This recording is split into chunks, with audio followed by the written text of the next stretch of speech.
Long-time subscribers will know that I've never been one to shy away from a contentious topic. And nonetheless, I've never been more nervous about uploading a video than this one. And I've actually sat on this now for about 24 hours. And even now, as I record this, I'm not sure whether I feel easy about uploading it. Nonetheless, I'm going to, because a story was once told to me, which provided me some real comfort in my time of need.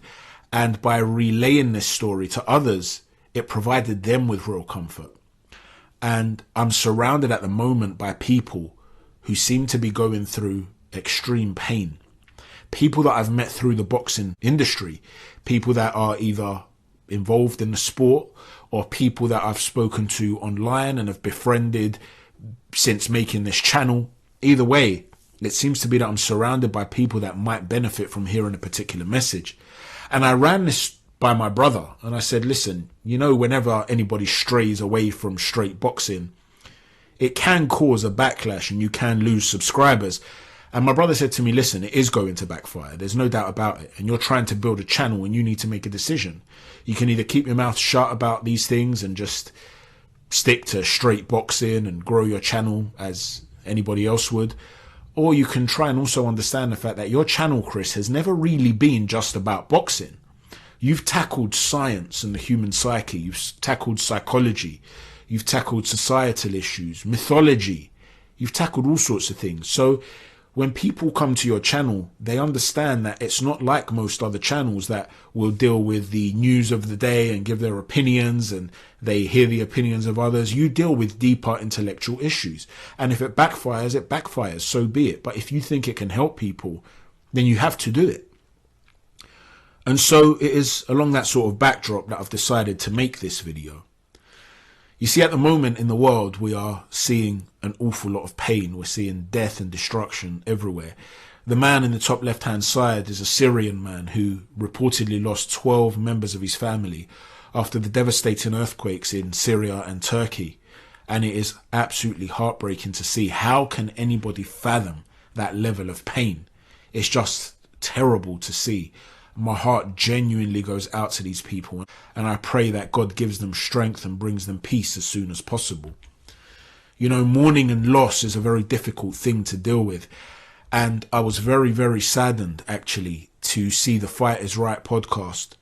And when I was watching it, I heard Fearon talk about how he's actually going through bereavement counselling at the moment. And those of you that follow the YouTube channel will know that he lost his mother a while back. And this is a guy who's confident and vivacious and bubbly, and yet you can almost feel the pain emanating from him when he talks about his mother. Because despite how vivacious a man can be, if he's sensitive enough to have a heart, he's going to feel the pain of that loss. You know, I met Fearon once a long time ago, and a friend of mine was actually going to fight one of his friends, one of his boys. And I was at an event, at a boxing event, and I saw him, and I sort of jokingly, first I made a comment about his sharp suit, that he was looking slick, and he loved that comment. And then I told him that my friend was definitely going to beat his boy, and he actually laughed at the time, and we had a bit of a back and forth in a really nice, friendly way. It wasn't like it was proper banter. And I really liked Spencer, and I do like him. I still like him to this day. I think he's often misunderstood, as I've said in my Schadenfreude video. But the thing is, to see a man that was that vivacious, that bubbly, to experience this level of pain, it's a hard thing to see because you understand what this person is going through. And it's not just Fearon, because there are a lot of people that I'm also talking to or have been speaking to over the last few weeks about losses in their lives. There are another 3 people just this week alone that I've been speaking to on Twitter that are suffering with loss and the difficulties of that. And it's not just anecdotal for me to say that I seem to be surrounded by it at the moment, people that are experiencing death, because there is excess levels of mortality globally. And we see that in official statistics. So this is an issue that people genuinely are dealing with consistently. And so I want to relay a story to you guys. And there will be many of you who are people of faith, and you may believe this story is having a miraculous message to convey. For those of you that believe in other faiths, you might just see it as an anecdote with a real message. And for those that are atheists and don't believe in anything, you may also try and understand the philosophy behind it, because I've had so many people say things like, why does God do bad things to good people? Why are these earthquakes occurring? And so maybe you'll be able to hear this story that was once told to me during my time of need and to understand the philosophy of it. So please bear with me. If you are the sort of person that does become offended about discussions that revolve around faith and the deeper meanings of things, and you are here for straight boxing, perhaps it's best to shut this video off now and check out the next video. We will get back to talking boxing as we normally do. For the rest of you that want to stick around, I'm going to tell you a story. There was a lady in her late 50s, and she was a wonderful woman. She had a great heart, great moral compass. She was charitable, she was helpful, she was devout in her faith. And she lived in a small town in a mountainous region in Eastern Europe. And this town had fallen into hardships because it was a mining community. And when that industry fell through, there weren't great access routes to and from the cities. And so the town fell into a bit of disrepair, and that brought poverty.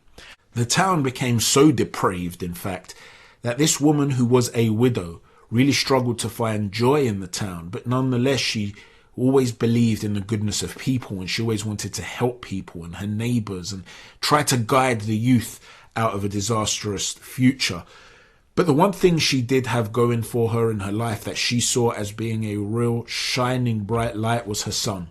And she put her heart and soul into raising this young boy, a boy that she loved with every ounce of her being. He was the light of her life. She taught him about her faith, about morality, about how to treat other people. And she raised a well-adjusted young man, a young man that she could be proud of, a type of young man that would make the world a better place wherever he went. And then on his 19th birthday, he decided that he was going to go on a little road trip with friends. He'd met them over the course of the last year while he was studying. He'd gotten himself a nice little car, and he was just going to be going on an adventure. And his mother had never really cut the apron strings off before, so she was a little bit nervous, but they all grow up sometime, right? So off her son went on this road trip. He was going to be gone for a weekend, and she thought, it's not the biggest of deals. I trust him. He'll be back. The next morning, she received a phone call, and it was a dreaded phone call. She was told that her son had been involved in a car accident and that he had passed away, and her world had shattered before her. The sunny sky seemed to turn an obsidian grey. Every aspect of her being just crumbled. This is her everything. This is the one thing she has left in her life. How could she possibly cope without her son? The funeral came and she was still in this daze, and she turned to the priest and she said, everything I have done has been with my God in mind. I have sought to help people. I've been charitable. I've gone to church every week. I've raised a son who was a man of faith and a man of morality. Why would God take away the one thing I have in my life after serving him so intently? Why would he take away my son? How am I expected to go on?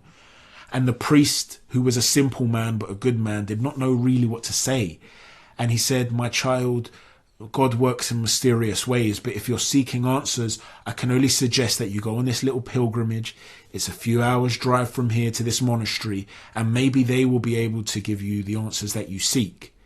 So she gathered herself, and the next day she got into her car and she took on the long, treacherous roads to get to this monastery. When she finally arrived, she was welcomed by a monk, and she explained to the monk how much pain she was in and how she could not understand why God would take away her son so prematurely. And the monk said to her, my child, I will pray for you and you will pray too. We will pray together multiple times a day, and hopefully God will give you strength, and you can also receive the answers that you seek. So intently, both the monk and the mother would pray intently to God. And then on one evening, as she was asleep, she saw a dream, and in her dream, Jesus came to her in a vision. And she said to him, my Lord God, why would you take away my child, the one thing that I have in my life? Have I not always served you? Have I not lived my life in a moral way? It's the one thing I wanted. Why would you do this to me? I'm not a materialistic person. It was the only thing I valued. And Jesus said to her, my child, listen. If you genuinely tell me that you want your son back, I will actually give him back to you. I will raise him from the dead for you. But first, there is something I want you to see. And with a click of his fingers, she was back to the day of her son's car accident. He was about to get into the car to go on the road trip, but this time she manages to convince him not to get into the car. So he stays home. And without the car ride, there is no accident. There is no death. She gets to enjoy her son. She's so happy that she has her son in her life. He's healthy, he's happy. And then one day, he meets a girl. And through that girl, he meets some new friends. And things start to change. His character starts to change. He starts to dress differently. He starts to mix with different types of people. He starts to engage in illegal activities. He starts to dabble with illegal substances. He starts to dress differently, talk differently, act differently. He's even been prone to bouts of violence to settle some disagreements. He's becoming a different person. And as time passes, he spirals deeper and deeper, and he ends up involved in a pretty notorious gang in that region. And he ends up taking somebody's life. And eventually, it becomes second nature, and he does it again and again. And he outlives his mother, and he ends up growing to become a wealthy old man who had engaged in some seriously morally questionable activities in order to get there. And then one day, he too passes away. And his mother sees what becomes of him. He is judged before the Lord, and he's taken down into the gates of hell.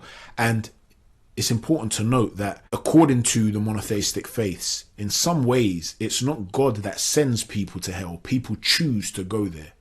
People choose through their actions. If you consider that this life is almost like the movie The Matrix, it is a temporary test, a realm. When you are unplugged from the Matrix, you go into the realm of reality. You're not in the simulation anymore. Well, if this life is like a simulation, well then death is not a sad end. Death is merely the exit from within this simulation, and you enter into what is real, into what is eternal, into what is permanent. And she sees her son suffering the type of torment that she could only dream of existing. And then the whole situation rewinds once more, and her son is that 19-year-old innocent kid again, and he's preparing to go on this road trip, and this time she's unable to stop him getting into the car. And lo and behold, an accident occurs, and he passes away. But this time she sees what occurs after the death, and he's taken up by the angels into the heavenly realm. He's judged by God as being a righteous man, and he's allowed to live in the kingdom of heaven, to serve God and experience eternal bliss, the type of bliss that the human mind could not comprehend, the type of happiness that the human mind could not comprehend. And then Jesus turns to her and says, "So my child, would you like your son back?" And she falls to her knees and she says, "My Lord, please forgive me for doubting you. I should have known that you see the bigger picture. Please do not bring my son back to this life. Please keep him. Please keep him in a place where he experiences that joy serving you." The point is, nothing can be told to you that will eradicate the pain of loss. If you are in mourning or you are grieving, then my heart genuinely goes out to you. If you're a person of faith, though, try and understand that perhaps God sees the bigger picture. He sees from a vantage point that you do not see. And he makes decisions based on what's best for you, even if you don't realize that those decisions are what is indeed best for you. And for those that don't believe in anything, the atheists out there, try and understand the philosophy of this. Try and understand why, therefore, the faithful will say God works in mysterious ways. So when people turn and say things like, "But why would God do bad things to good people?" It's only bad if you do not consider this realm to be a temporary realm. If it is a temporary realm, then everything is designed in order to provide you with bliss in the eternal realm. Then maybe you'll start to see things a little bit differently. And like I said, nothing will eradicate this pain if you are in mourning, but I want to give you one little analogy so that you can try and understand that your mourning might actually be more about you missing the person that you have lost, missing the dearly departed, rather than what is happening to them. I want you to imagine that you have a loved one who's on holiday right now, and they're in a beautiful place with bright blue skies and turquoise seas. They're living their best life, but their phone has broken, so they have no means of communicating with you. No WhatsApp, no phone calls, no text messages. but you know that they're living an incredible time, an incredible experience out there on holiday. It still pains you not to be near them. You still miss them. You wish you could hang out with them. You wish you could see them. But you're not experiencing that level of pain because deep down you know that they're on holiday experiencing a great time, and it might even bring a smile to your face. If you can just wrap your head around that and try and understand that those that you have lost may very well be in another realm, in a better place, then maybe you can just take some comfort from that. So to close off, let me just say this. If you're out there and you're struggling with loss, to all of you that I've spoken to, that I've met through boxing, whether it's in real life, whether it's in boxing gyms, whether I've met you guys on Twitter, whether I've never met you at all and I've merely heard your story, the likes of Fearon and whoever else, I wish you guys nothing but the best. I pray that God gives you strength. I pray that God gives you peace. Please take comfort from the message of this story. And for anyone that may need to hear this message too, if you think it can help them, then please do feel free to share it. If you've enjoyed this video, please don't forget to hit a stiff jab on the like button, a right cross on the subscribe button, and an uppercut on the notifications button. Thanks for watching, everyone. Chat to you soon. Take care, and God bless.